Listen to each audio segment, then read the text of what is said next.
সিলেটে headshot live ওপেনিংয়ের জন্য চলে আসলো আরাস ফাহিম ভাই চৌধুরী। যেহেতু আরাস ফাহিম ভাই চৌধুরী সিলেট আসবে আর আমরা যাব না, তাকে কখনো হয়।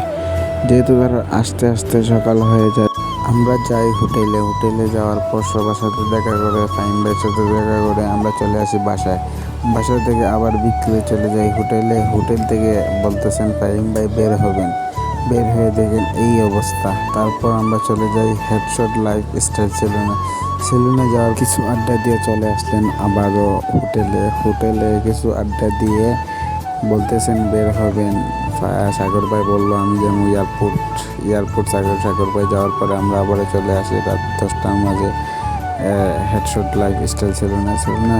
ফাহিম ভাই বলতেছেন একটা গেম খেলবেন, হয়তো এই গেমটি আমরা শেষ করে আবার চলে আসলাম আমরা পাঁচ ভাই রেস্টুরেন্টে আসার পরে তারপর সবাই আমরা রাতের খাবার একসাথে খেয়ে চলে যাই বাসায়। ওকে গাইজ, আল্লাহ হাফিজ, দেখা হবে নেক্সট একটা ভিডিও। আসসালামু আলাইকুম।